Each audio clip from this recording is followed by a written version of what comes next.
दोस्तों नमस्कार। दोस्तों मैं विमल शाही आप सभी लोगों का अपने चैनल में स्वागत करता हूं और उम्मीद करता हूं कि आप लोग सब लोग स्वस्थ होंगे एवं मस्त होंगे।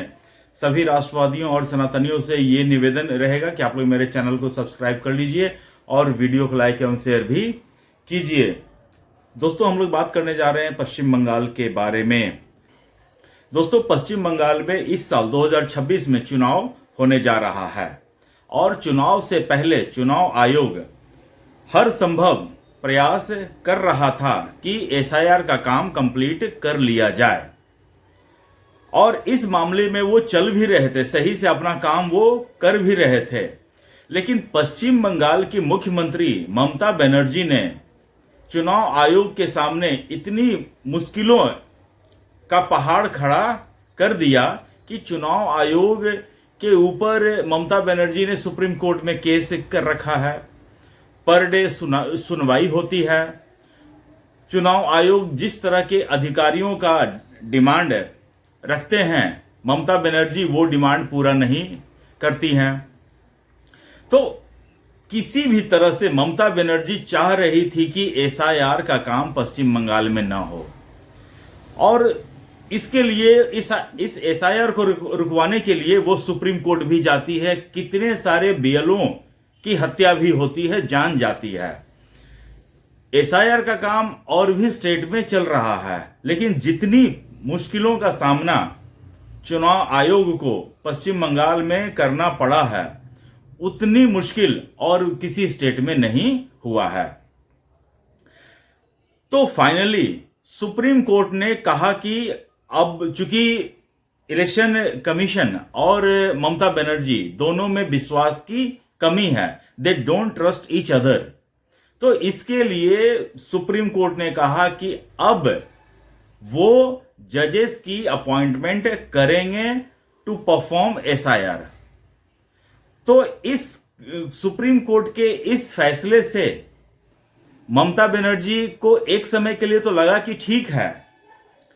उनके प्रवक्ता कहने लगे कि चूंकि चुनाव आयोग के जो अधिकारी थे कॉम्पिटेंट नहीं थे, इसलिए सुप्रीम कोर्ट ने एसआईआर का काम जजेस के द्वारा करवाने का फैसला लिया। अब सारा बॉल जो है सुप्रीम कोर्ट और पश्चिम बंगाल की सरकार के पास है।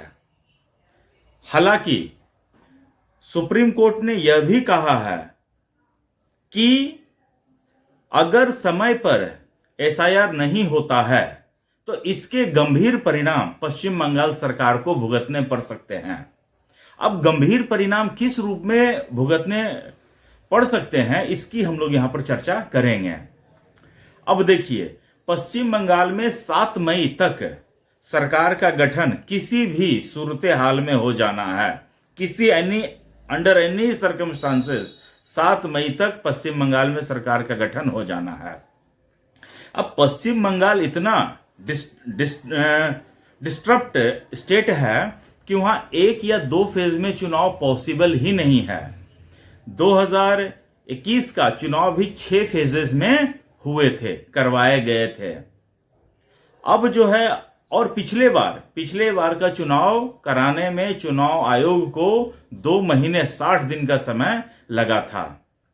तो अब सोचिए 60 दिन का, अगर इस साल भी 60 दिन का समय लगाते हैं चुनाव आयोग, तो 7 मई से अप्रैल मार्च 7 मार्च से चुनाव, पहला फेज का चुनाव हो जाना चाहिए था।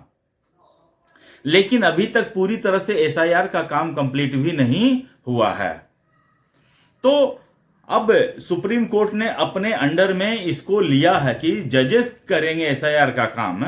इसमें सारे काम तो हो चुके हैं, बस सिर्फ लॉजिकल डिस्क्रिपेंसी का जो काम था उसको ठीक करने का काम बाकी था। लेकिन चुनाव आयोग के सामने ममता बनर्जी ने इतनी मुश्किलों का कि पहाड़ खड़ा कर दिया कि चुनाव आयोग को बिल्कुल ही काम करने दिया नहीं ममता बनर्जी ने। तो अब सुप्रीम कोर्ट कह रहे हैं कि जितने भी सिटिंग जज और सेवानिवृत्त जज सबको वो लगाएंगे एसआईआर के काम करने के लिए, और इसमें हेल्प करेंगे चुनाव आयोग। उनके रहने का, ठहरने का, खाने का सबका खर्च चुनाव आयोग ही करेगा। अब देखिए, करीब करीब 85 लाख ऐसे कैंडिडेट हैं जिनका ये काम कंप्लीट करना है। तो अब पश्चिम बंगाल में जितने जजेस हैं उनसे ये काम संभव नहीं है।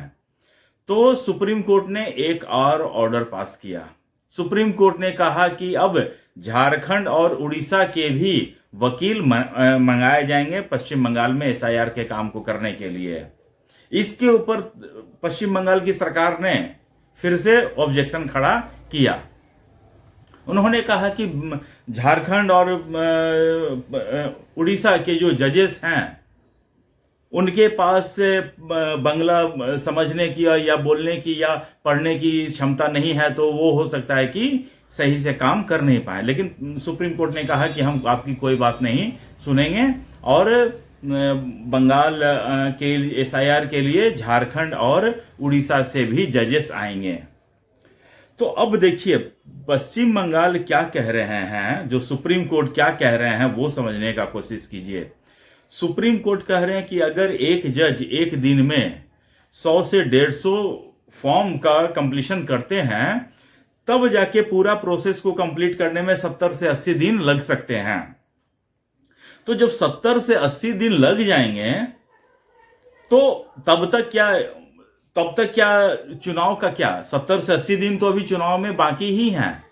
तो जब 70 से 80 दिन एसआईआर कंप्लीट करने में ही लगेंगे तो फिर चुनाव कब होगा? इसका मतलब ये है पश्चिम बंगाल का जो या तो सरकार का कार्यकाल को एक्सटेंड करना पड़ेगा या फिर पश्चिम बंगाल में राष्ट्रपति शासन ही एक अंतिम विकल्प है। इसके लिए दोस्तों मैं टीवी पर देख रहा था बहस से, इसके लिए सब आरोप प्रत्यारोप लगा रहे हैं, लेकिन इसमें मुझे लगता है कि सबसे ज्यादा जो अवरोध उत्पन्न करी है वो है पश्चिम बंगाल की मुख्यमंत्री ममता बनर्जी। ममता बनर्जी जिस तरह से अराजकता वाली सरकार पश्चिम बंगाल में चला रहे हैं वो देखने वाली सिचुएशन है। आप सोचिए पश्चिम बंगाल में सीबीआई अगर छापा मारने जाती तो सीबीआई के ऊपर केस होता है, ईडी छापा मारने जाती है तो पश्चिम बंगाल के मुख्यमंत्री स्वयं वहां पहुंच जाती है और ईडी के कर्मचारियों के साथ हाथापाई मारपीट करके उनसे सारे सबूत छीन लिया जाता है। मतलब पश्चिम बंगाल को ममता बनर्जी ने अपनी बपौती बनाकर रख दी है। जैसे लगता है कि ममता बनर्जी दहेज में लेकर आई है पश्चिम बंगाल। और उसके बाद अब देखिए, उसके बाद इलेक्शन कमीशन के लोग वहां एसआईआर करने जाते हैं तो सबसे ज्यादा मुश्किलों का सामना इलेक्शन कमीशन को करना पड़ता है पश्चिम बंगाल में। और उसके बाद उनके अधिकारियों के खिलाफ प्रेस कॉन्फ्रेंस, यहां तक सोचिए कि ज्ञानेश कुमार के खिलाफ अविश्वास प्रस्ताव लाने के लोग सोच रहे हैं। मतलब कितने होपलेस आदमी ये लोग हो चुके हैं कि इन लोग को एक डिपार्टमेंट है इससे इतना खौफ है कि वो लोग इसके लिए विश्वास प्रस्ताव लाने के बारे में सोच रहे हैं। तो दोस्तों क्या पश्चिम बंगाल की मुख्यमंत्री ममता बनर्जी अपने ही बनाए हुए जाल में फंसी हैं? मुझे लगता है कि पश्चिम बंगाल की मुख्यमंत्री ने पूरा ये कोशिश कर रखा था कि हम यहां पर किसी भी सूरत में एसआईआर होने नहीं देंगे, एसआईआर में डिले करेंगे, लोगों को मरवाएंगे, लोग मारे जाएंगे तो सुप्रीम कोर्ट में केस करेंगे। उसके बाद सुप्रीम कोर्ट इतना परेशान होगा कि वो खुद ही कह देगा कि भाई यहां पर एसआईआर बंद करो। लेकिन अब जो है सुप्रीम कोर्ट अपने अंडर में ले चुका है। पहले तो थोड़ा बहुत स्कोप भी था, लेकिन अब सुप्रीम कोर्ट के जो जजेस एसआईआर करेंगे, मुझे लगता है कि ममता बनर्जी जो है अपने ही पैर पे कुल्हाड़ी मार चुकी है और अपने ही बनाए हुए जाल में फंस चुकी है। अब कुछ लोग कह रहे हैं कि नहीं, ज्ञानेश कुमार जो है चुनाव आयुक्त जो हैं, उन्होंने जानबूझकर इस सारे प्रोसेस को डिले किया है ताकि, अरे वो तो कह रहे थे कि हमको अधिकारी दो, ममता बनर्जी ने अधिकारी नहीं दिया, तो डिले करने का काम किसने किया, चुनाव आयोग ने या ममता बनर्जी ने? ये आपको समझने वाली बात होनी चाहिए। तो मिला जुला के मुझे लगता है कि पश्चिम बंगाल जो है उस चौक पे पहुंच चुकी है जहां से राष्ट्रपति शासन का रास्ता साफ साफ दिख रहा है और कोई आने जाने का स्कोप ही नहीं दिख रहा है। दूसरी बात है, अब क्या चुनाव आयोग को सुप्रीम कोर्ट ये कह सकता है क्या कि आप जो है चुनाव 2 फेज में ही कंडक्ट कर दो, मे बी नोट। तो मुझे लगता है कि चुनाव आयोग को फिर साफ साफ कह देना चाहिए सुप्रीम कोर्ट में जाकर कि जब आपने एसआईआर वहां देख ही लिया है तो चुनाव भी वहां देख ही लो। अब मुझे लगता है कि सुप्रीम कोर्ट सही से चुनाव करवा लेगा। मुझे दोस्तों याद है 1996 बिहार विद्यालय परीक्षा समिति, उसी साल मैंने भी मैट्रिक का एग्जाम दिया था। उस साल हाईकोर्ट ने, उसमें बिहार और झारखंड एक हुआ करता था, हाईकोर्ट ने लालू प्रसाद यादव से पूछा था कि आप कदाचार मुक्त परीक्षा करवा सकते हैं कि नहीं। लालू प्रसाद यादव ने कहा कि ऐसा संभव नहीं है। तो उस साल 1996 में हाईकोर्ट के सुपरविजन में बिहार विद्यालय समिति की परीक्षा, मैट्रिक की परीक्षा संपन्न हुई थी और कदाचार मुक्त परीक्षा हुआ था। किसे कहते हैं, हुआ था, आप लोग इंटरनेट पे सर्च कर सकते हैं। उस साल मात्र 12% बच्चे पास किए थे। तो अगर सुप्रीम कोर्ट अपने सुपरविजन में चुनाव करवाती है, अपने सुपरविजन में एसआईआर करवाती है, तो स्टेट गवर्नमेंट के लिए बहुत बड़ा चुनौती हो सकता है और होना भी चाहिए। अब देखिए इस चुनौती का सामना ममता बनर्जी कैसे करती है, ये आने वाले समय में पता चल जाएगा। तो दोस्तों मुझे आज के लिए इतना ही अपडेट देना था। आप लोग अपना ख्याल रखिए, स्वस्थ रहिए, मस्त रहिए। तब तक के लिए नमस्कार, बाय।